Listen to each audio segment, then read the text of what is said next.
बिहार में दूसरे चरण में बम्पर वोटिंग हुई है।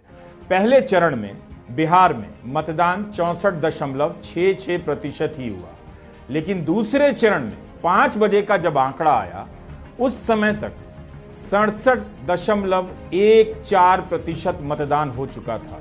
दूसरे चरण का बम्पर मतदान किसके लिए सुखद संदेश है?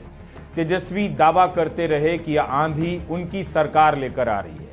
दूसरे चरण में 3.7 करोड़ लोग वोट करने वाले थे। इनमें से अगर 2.5 करोड़ लोगों ने 5 बजे तक मतदान कर दिया तो यह शानदार नंबर है। बिहार में इस तरह से आंधी की तरह मतदान बहुत कम हुआ है। दूसरे चरण में इतना ज्यादा मतदान क्यों हुआ और किसके लिए हुआ? क्या यह सरकार विरोधी लहर है? अनुभव बताते हैं कि प्रो इनकम्बेंसी के मामले में इतनी आंधी कम बार देखी गई है। कई लोगों ने दावा किया है कि महागठबंधन के लिए वोटिंग हो रही है, लेकिन नीतीश के लिए दावा करने वाले भी कम नहीं है। एग्जिट पोल की बात अभी मत कीजिए। एग्जिट पोल को लेकर कितना दिल जलाते रहेंगे। हर चुनाव में आप धोखा खाते हैं, हर चुनाव के बाद आप पहुंच जाते हैं देखने के लिए। इस चरण में इतना बम्पर मतदान हुआ है कि अटकलें लगाने वालों के होश उड़ गए। आज दिन भर मतदान को लेकर सोशल मीडिया में तस्वीरों को पोस्ट किया जाता रहा। एक तरह से प्रतियोगिता चल पड़ी थी। कोई महिलाओं की लाइन वाली तस्वीरों को ट्वीट कर रहा था कि यह भीड़ नीतीश के लिए है, तो कोई पुरुषों की लाइन वाली तस्वीरें ट्वीट कर रहा था ये भीड़ तेजस्वी के लिए है। कि इस भीड़ बम्पर मतदान के नाम पर, महिला वोटर के नाम पर नीतीश की बढ़त बता रहे हैं, तो पुरुषों के दम पर महागठबंधन की बढ़त का भी दावा किया जा रहा है। बीच बीच में प्रवासी मजदूरों और युवाओं के दम पर प्रशांत किशोर भी सीन में बने हुए हैं। दूसरे चरण में वोटिंग की इस रफ्तार को कैसे देखा जाए? इस चुनाव को 10,000 रुपए के कारण मान लिया गया कि महिलाएं जो वोट दे रही हैं वो नीतीश को वोट दे रही हैं, लेकिन पुरुष भी वोट दे रहे हैं। महिलाओं को लेकर क्या जानबूझकर धारणा बनाई गई? 14 नवंबर को पता चल जाएगा। लेकिन दूसरे चरण में ऐसा क्या हो गया कि किशनगंज से लेकर शिवहर तक 3 बजते बजते 60% से लेकर 66% से भी ज्यादा मतदान हो चुका था। किशनगंज जिला का उदाहरण देता हूं था। 5 बजे का जब डेटा आया तब तक किशनगंज जिले का वोट प्रतिशत 76.26% पार कर गया था। और 10 साल पहले पीछे जाइए, 2015 के चुनाव में किशनगंज में कुल मतदान 64.39% हुआ था। और इस बार दोपहर 3 बजे तक 2015 का रिकॉर्ड टूट चुका था। किशनगंज जिले में 4 सीटें हैं और किशनगंज 54 नंबर की सीट पर सबसे अधिक दोपहर 3 बजे तक 68.13% वोट गिर चुका था। 76% से भी ज्यादा किशनगंज 54 नंबर की सीट पर 5 बजे तक 78% से अधिक मतदान हो चुका था।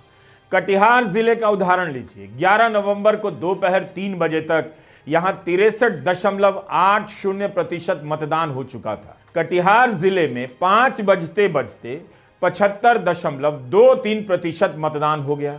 जमुई में 5 बजते बजते 67.81% मतदान हो गया।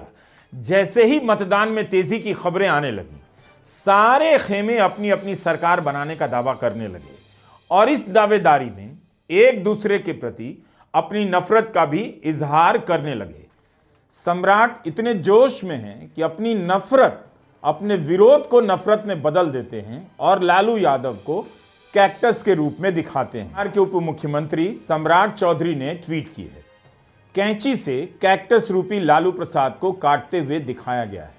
एक अन्य ट्वीट में सम्राट चौधरी ने एक और पोस्टर पोस्ट किया है जिसमें लालटेन पर फेज 1 नाम का पत्थर मारा जा रहा है और लिखा है, मतदान के पहले चरण में ही लालटेन हो गई भंगार, अब दूसरे चरण में होगा पूरा बंटा धार।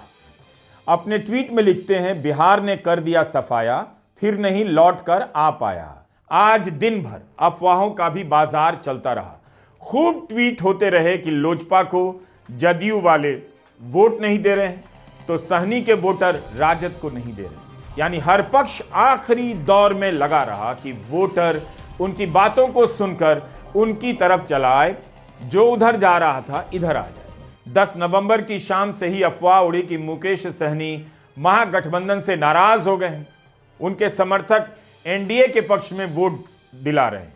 पूरा तंत्र जुट गया इस अफवाह को खबर के रूप में जमीन तक पहुंचा देने में।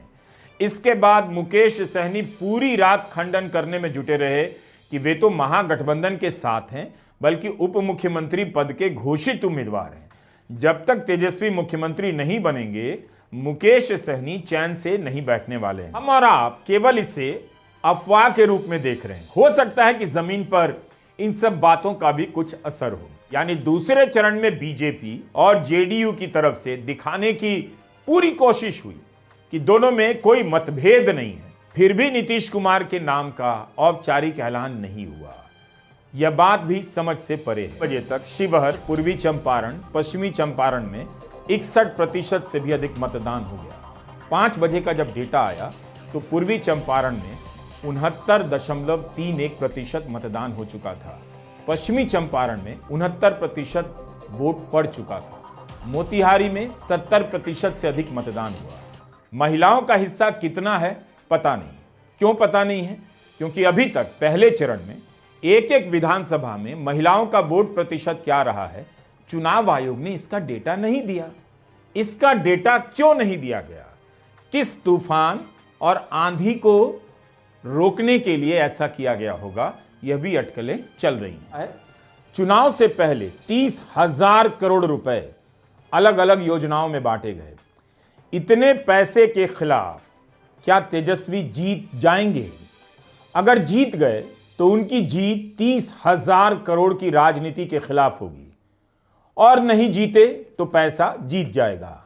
गोदी मीडिया के दौर में जब सरकार नहीं भी बन रही होती है, तब भी एनडीए को ही एग्जिट पोल में बढ़त दिखाने का चलन रहा है। लेकिन जो गेम होता है इस तरह के माहौल के पीछे, वो असल में गेम है, उस पर नजर रखनी चाहिए।